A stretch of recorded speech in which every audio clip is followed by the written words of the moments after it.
सबको पता लगे कि वास्तविक में गौ की रक्षा हो रही है, और जो नस्लें लुप्त हो रही हैं उन नस्लों को फिर से वापस लाया जाए, उसको रक्षा की जाए। दूसरा, जब तक, जैसे बताया कि हम क्या कर सकते हैं, मैं क्या कर सकता हूं और वो क्या कर सकते हैं, ये बहुत ही सुंदर बात कही है, सराहनीय है कि हम क्या कर, मैं क्या कर सकता हूँ। सबसे पहले तो अपन स्वयं अपने, केवल शब्दों से ही सेवा होती है कई जगह, तो शब्दों के साथ साथ तन मन धन से ही।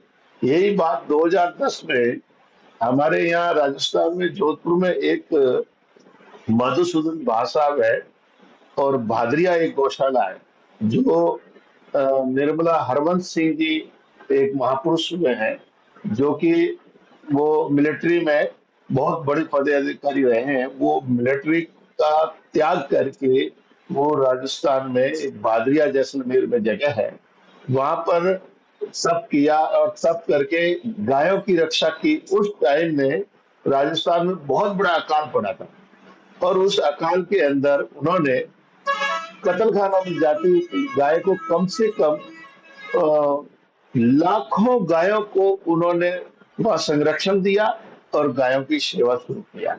तो उन्हीं से हमने एक मार्गदर्शन लेकर 2010 से मैंने गौ सेवा शुरू किया।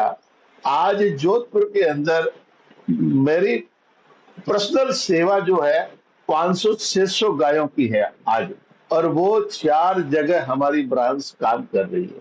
तो हमारा एक ही उद्देश्य है कि मैं क्या कर सकता हूं, जो आपने बोला उसके विषय में ये बताना चाह रहा हूं कि मैं क्या कर सकता हूं। तो मैं पहले शुरू हो, और फिर हम सब शुरू हो, जो हम सब मिलकर भी सेवा करें। उसके बाद में वो, यानी सरकार से भी हम वो चीज करवाए, और जो बताया कि हम वो एक ऐसा लेटर बनाए या ऐसा विज्ञप्ति बनाए जिससे कि हम वहां तक पहुंचा सके हमारी बात, पूरे विश्व के अंदर, पूरे देश के अंदर, राष्ट्र के अंदर और केंद्र तक हम इसका समाधान करवाएं।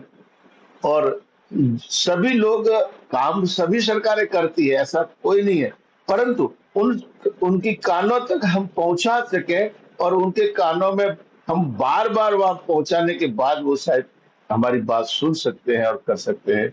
तो मेरा ऐसा विचार है। और गाय जो है वो एक चलता फिरता औषधालय है, ये कोई पशु नहीं है।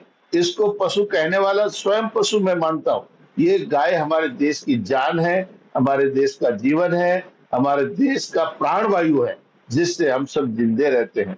तो गाय औषधि इसलिए है कि जैसे डायबिटीज है, तो उसका आगे जो थैली होती है, हमारे राजस्थान में थूम्बी कहते हैं उसको, थूम्बी से लेकर पूंछ तक, ऐसे हथेलियां फेरने से 21 बार में हमारा जो ब्लड प्रेशर है वो नियंत्रण में हो जाता है। एकदम, कितना भी ब्लड प्रेशर है 21 बार हाथ फेरने से नियंत्रण में हो जाता है। डायबिटीज ठीक हो जाता है गौमूत्र ग्रहण करने से, कैंसर ठीक हो जाता है।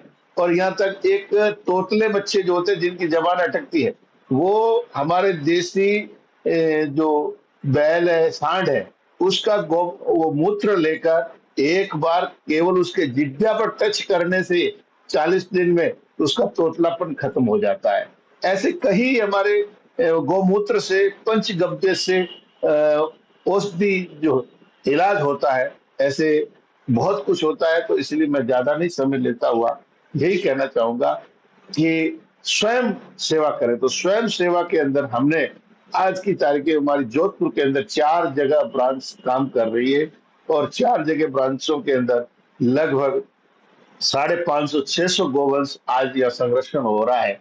और वो भी मैंने तो एक ऐसा अभी रखा है, केवल उनके प्राण बच सके, धूप और गर्मी, मतलब सर्दी, बारिश और रोडों पर एक्सीडेंट ना हो, ऐसे गोवंश को संरक्षण आज हम यहाँ पर दे रहे हैं और चल रहा है। और गौ माता आशीर्वाद से, गौ माता हमें पालती, हम गौ माता को पालने की जरूरत नहीं होती है। और जीवन गौ माता देती है, हमें जीवन देने की जरूरत नहीं है। परंतु धर्म की रक्षा हम करेंगे तो धर्म हमारी रक्षा करेगा, ऐसा मेरा मानना है। और विनोद जी को भी मैं धन्यवाद दूंगा कि आपने ऐसा मीटिंग रखा और इस मीटिंग के अंदर हम सब लोगों के एक दूसरे के विचार सुनने को मिले।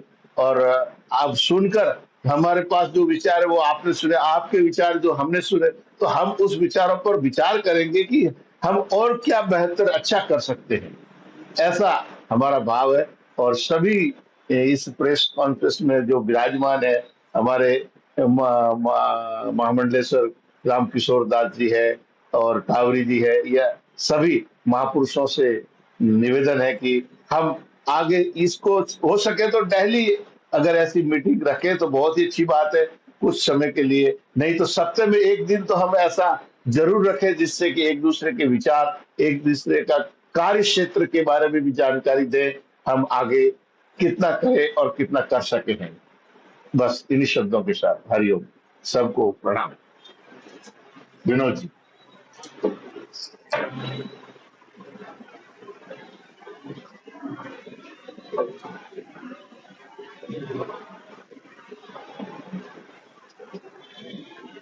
हम्म,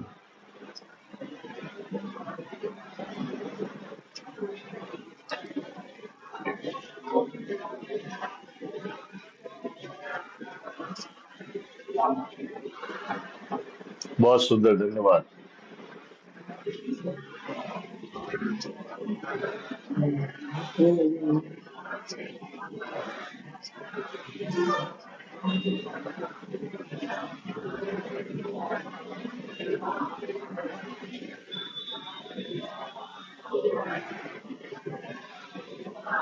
वहाँ। हम्म,